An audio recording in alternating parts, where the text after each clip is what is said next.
nos vamos ya a adentrar en el tema en este primer tema, referente principalmente a la atención del paciente intoxicado. ¿Qué es lo que nosotros debemos saber al momento de atender un paciente intoxicado?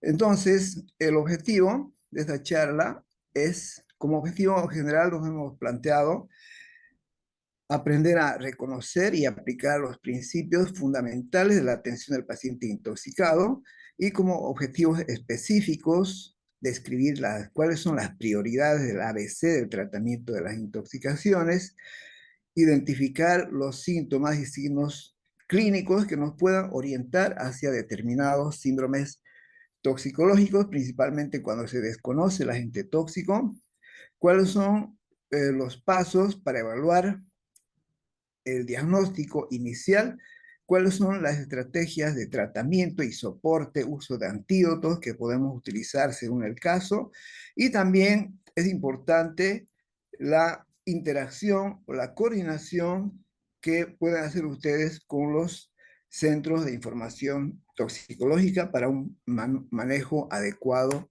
de los pacientes. Sin embargo, vi conveniente hacer una revisión de algunas definiciones, de algunos términos que vamos a ir utilizando en el transcurso de la charla y vamos a empezar revisando estos términos. Tóxico, vamos a ir repitiendo la palabra tóxico. Al decir tóxico nos estamos refiriendo a todo agente químico o físico, ya que sea capaz de producir un efecto adverso.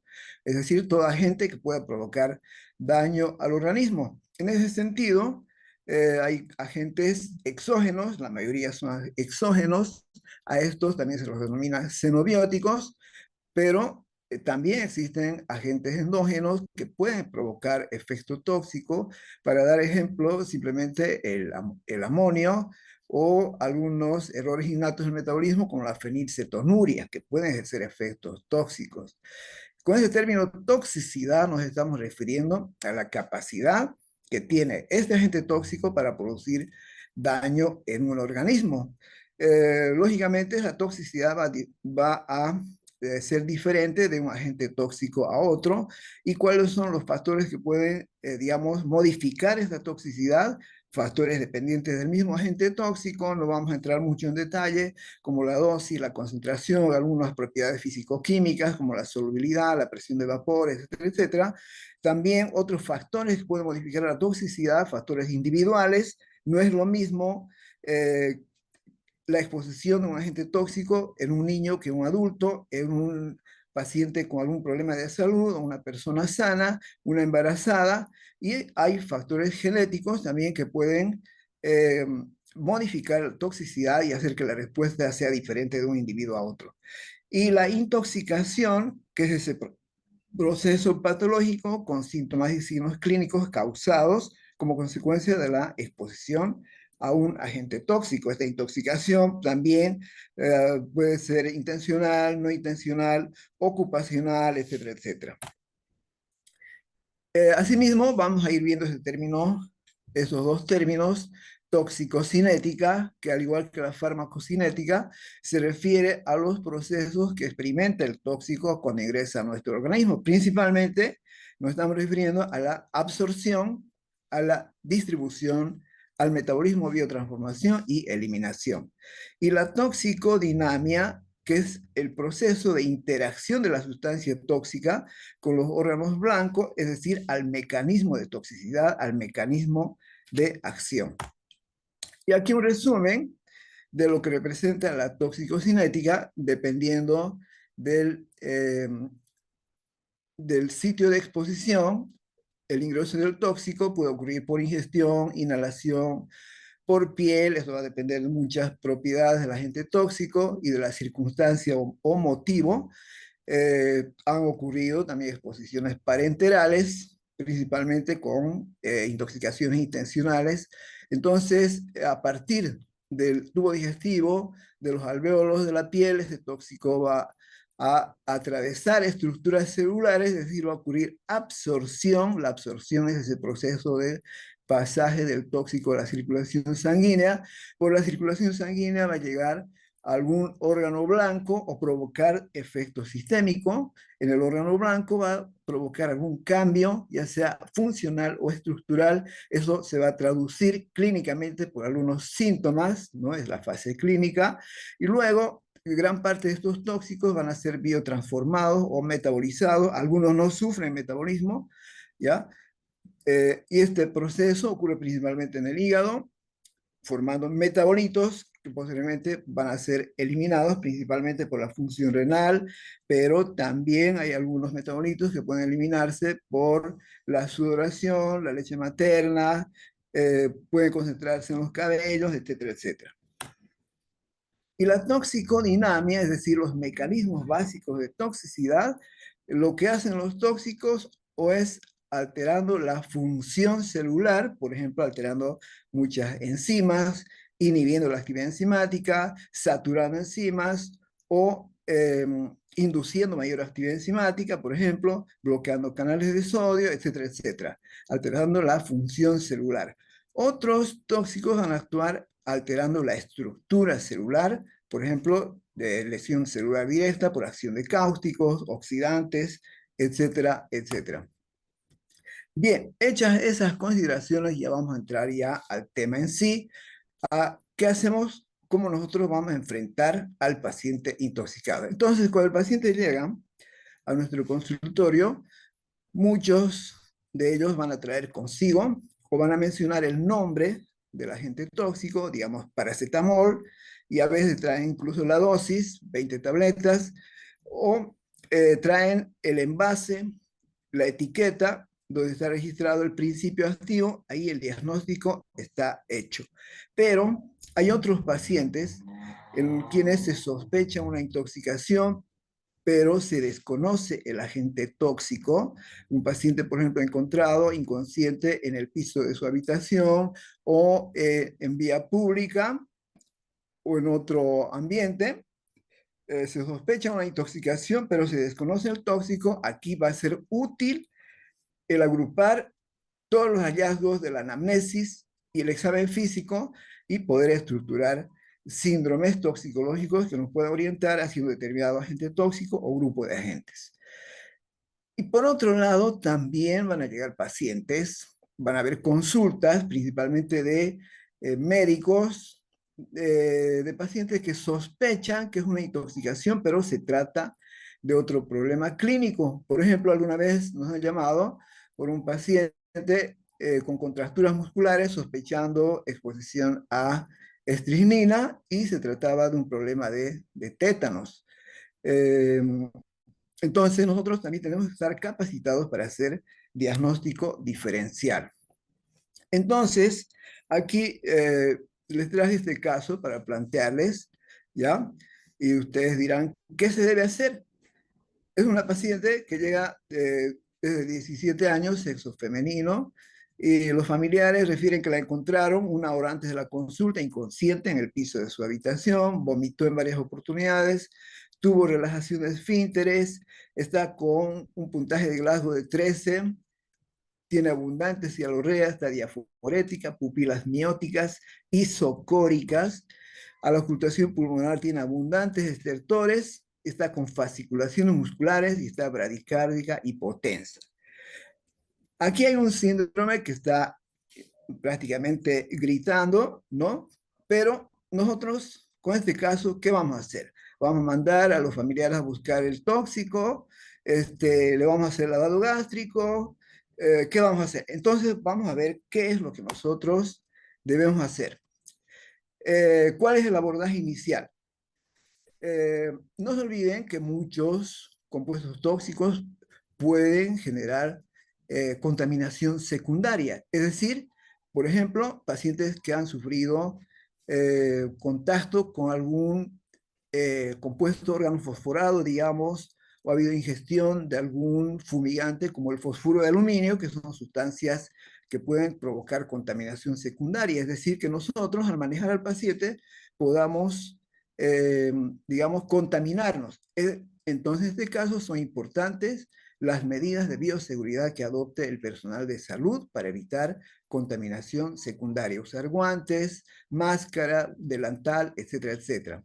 Es importante la elaboración de una buena historia clínica, la anamnesis, preguntando todos los aspectos relacionados con el paciente, un examen físico completo desde la cabeza hasta los pies. Es importante conservar el escenario donde se encontró a la víctima. Muchas de las intoxicaciones se han confirmado simplemente con los hallazgos en el escenario, ¿no? Por ejemplo, una paciente que llegó con alteración de la conciencia, con hiperventilación, con eh, dificultad respiratoria importante, acidosis metabólica severa, y en el sitio en el escenario donde encontraron a la paciente se encontró un bote con líquido para frenos, ¿ve? Entonces ya eso ya orienta. Es importante asegurar de mantener con vida al paciente, ¿ya?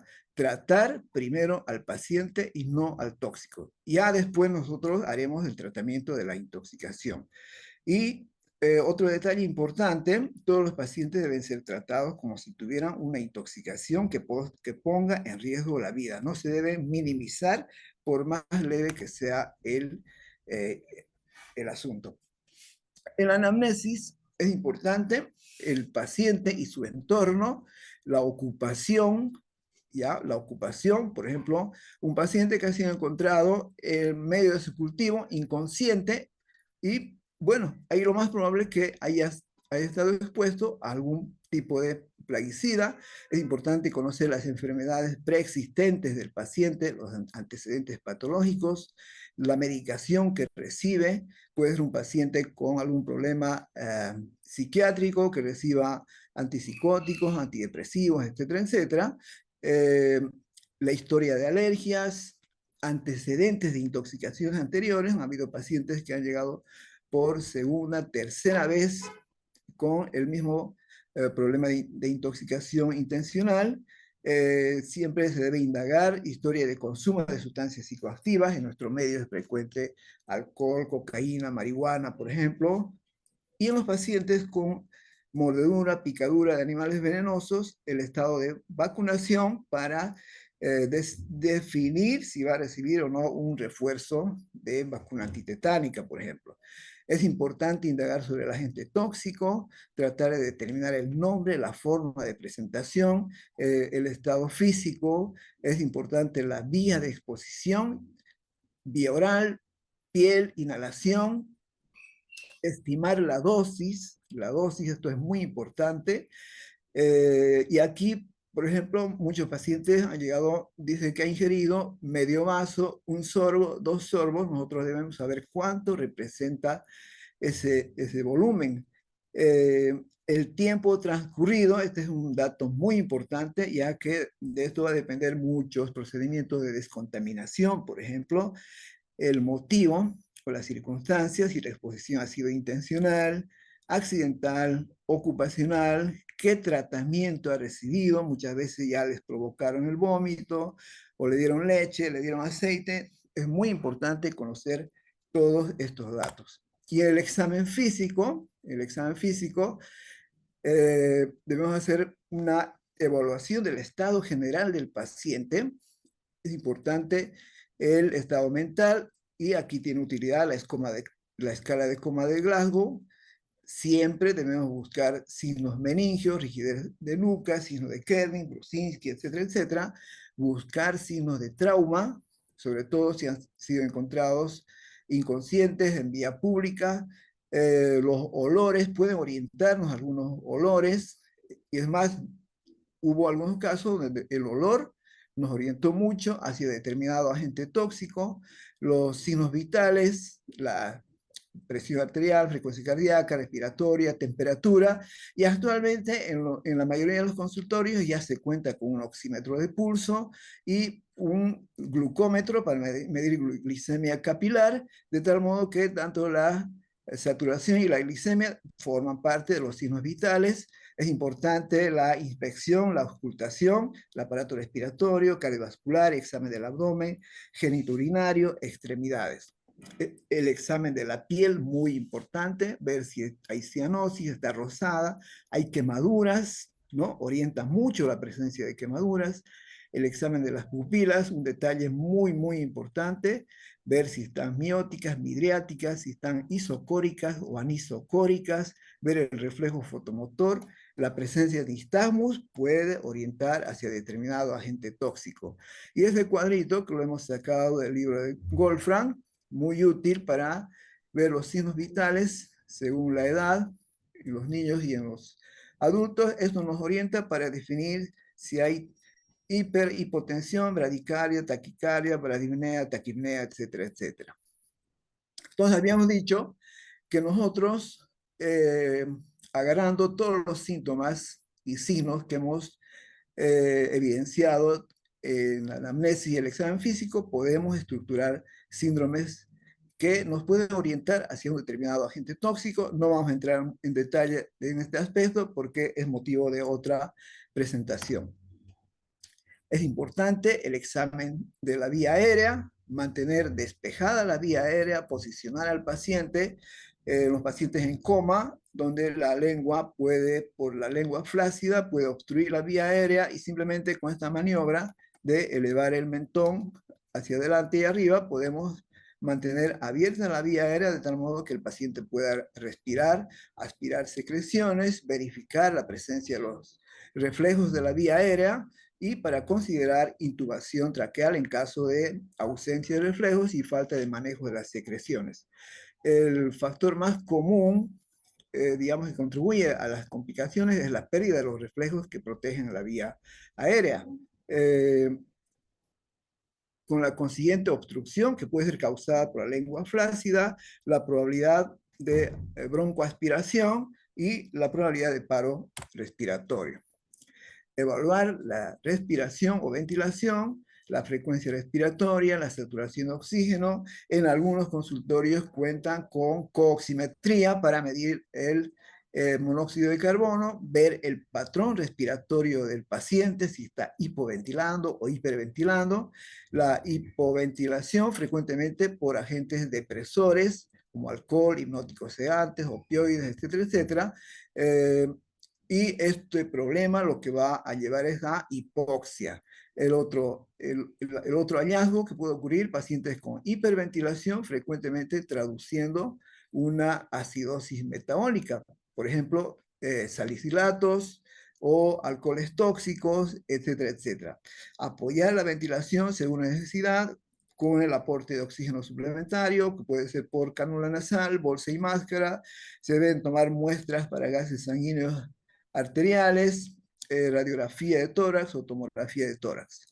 Y un detalle importante, en la intoxicación con paraquat, que es un herbicida frecuentemente utilizado, no se debe administrar el oxígeno. Haciendo un resumen de la toxicidad del paraquat, lo que genera son radicales libres de oxígeno. El paraquat es un compuesto muy inestable que una vez que ingresa a los neumonocitos, sufre un ciclo de oxidación y reducción permanente y con producción continua de radicales superóxido y generando un cuadro de oxidación permanente. Ese es el mecanismo de acción del paraquat. Por eso no se debe administrar oxígeno, a no ser que la PO2 baje significativamente. Aprovechando esto de las hipoxias, quiero mostrarles que hay algunas causas de hipoxias, como la hipoxia hipóxica, que puede ocurrir por disminución de la fracción inspirada de oxígeno. Normalmente la FiO2 del aire que respiramos es 21%, pero este oxígeno del ambiente puede ser desplazado por gases asfixiantes, como el gas de cocina, por ejemplo, o el dióxido de carbono. Cuando ocurren incendios se forma dióxido de carbono, estos gases desplazan al oxígeno del medio ambiente creando un ambiente hipóxico. Asimismo, algunos gases asfixiantes pueden provocar broncoespasmo, edema de la vía aérea con la consiguiente hipoxia. El otro cuadro de hipoxia anémica por disminución de la capacidad de transporte de oxígeno, lo que ocurre con la intoxicación con monóxido de carbono o en los casos de metahemoglobinemia. La hemoglobina tiene más de 200 veces mayor afinidad por transportar monóxido que oxígeno, entonces se va a establecer un cuadro de hipoxia. Y la metahemoglobina, que se forma por la oxidación del hierro, acuérdense que el hierro de la hemoglobina está en estado ferroso, y por algunos oxidantes este hierro puede oxidarse a hierro férrico más 3. Esa hemoglobina con hierro férrico se llama metahemoglobina y no liga oxígeno y va a causar también hipoxia. Otras hipoxias de origen circulatorio, como ocurre en la insuficiencia Ya quedan circulatoria, 5 minutos, doctor, por está favor. bien, en la insuficiencia circulatoria periférica, los estados de shock, arritmias, la hipoxia histotóxica como consecuencia de alteración enzimática celular, como ocurre con cianuro, sulfuro de hidrógeno, etc. El control de la circulación, ya, control de la frecuencia cardíaca, presión arterial. Aquí los hallazgos más frecuentes son de hipotensión arterial, que puede verse a falla miocárdica, vasodilatación, hipovolemia. Se deben corregir todas estas alteraciones. La otra probabilidad es las arritmias, ¿no?, que pueden ocurrir con algunos agentes tóxicos, frecuentemente por antidepresivos tricíclicos, beta bloqueantes, con diferentes mecanismos de acción. En un examen neurológico completo, aquí es importante, les dije, la escala de coma de Glasgow, tratamiento de las convulsiones con benzodiazepinas, evaluar la reactividad pupilar, corregir la hipoglucemia y si hay necesidad, la administración de naloxona si sospechamos opioides. Desvestir al paciente para ver si hay signos de exposición a tóxicos, percepción de olores, medir la temperatura entre la probabilidad de hipo o hipertermia y hacer el tratamiento correspondiente. La evaluación diagnóstica se basa principalmente en la historia de la exposición, el cuadro clínico, aquí es útil los síndromes toxicológicos, los estudios complementarios según el caso, ¿no? Pediremos hemograma, electrolitos, gasometría, estudios toxicológicos. Aquí se pueden pedir los biomarcadores de exposición, biomarcadores de efecto, etcétera, etcétera. No vamos a entrar tanto en detalle. Y el tratamiento ya de la intoxicación se basa principalmente en evitar la absorción del tóxico, es decir, descontaminación, favorecer la absorción con la administración de absorbentes, principalmente carbón activado, favorecer la eliminación, alguna vez hemos utilizado la diálisis o la alcalinización urinaria, y si hay necesidad y si existe disponible la administración de antídotos. Es importante la descontaminación cutánea, aquí se recomienda retirar la ropa y lavar con abundante agua y jabón durante por lo menos 20-30 minutos. De igual manera, si ha habido exposición ocular, se debe lavar. A veces el lavado ocular debe ser permanente, sobre todo en la exposición a cáusticos. En caso de inhalación, retirar a la víctima a un sitio que no esté contaminado, administración de oxígeno, monitorización de la función respiratoria. En caso de ingestión, las medidas de descontaminación, que es motivo de otra charla que viene después. Otras medidas de depuración extracorpórea, como la hemodiálisis, hemoperfusión, aquí va a depender de algunas propiedades del fármaco, como el peso molecular, el volumen de distribución, la afinidad a las proteínas, para que utilizar estas medidas. Asimismo, la alcalinización urinaria, sobre todo con medicamentos o agentes tóxicos, ácidos débiles, para lograr mayor ionización y evitar la reabsorción tubular y favorecer su excreción por vía urinaria. Y para terminar, nada más aquí mencionarles algunos antídotos que hemos tenido nosotros oportunidad de utilizar, como la atropina, ustedes saben, para los inhibidores de colinesterosa. Para la lidoxima no utilizamos porque hay muchos documentos que no muestran, digamos, no hay mucha evidencia en cuanto a la eficacia. El azul de metileno en el caso de metahemoglobina, la N-acetilcisteína, la difenhidramina que hemos utilizado en casos de distonías, principalmente síndrome extrapiramidal, la vitamina K fitonadiona, ya que se debe utilizar la vitamina K1 fitonadiona, ya sea en la intoxicación con cumarínicos o en otras, cuando se indique vitamina K para otros fines, paciente quirúrgico, el recién nacido, vitamina K1. Flumazenil, bueno, casi nunca lo hemos utilizado. La naloxona, sí, alguna vez, pero tiene sus indicaciones precisas. Lo que sí hemos utilizado, el etanol como antídoto en las intoxicaciones con etilenglicol y metanol. bicarbonato de sodio para alcalinizar, la glucosa y los quelantes para metales pesados, principalmente para intoxicaciones con plomo y mercurio.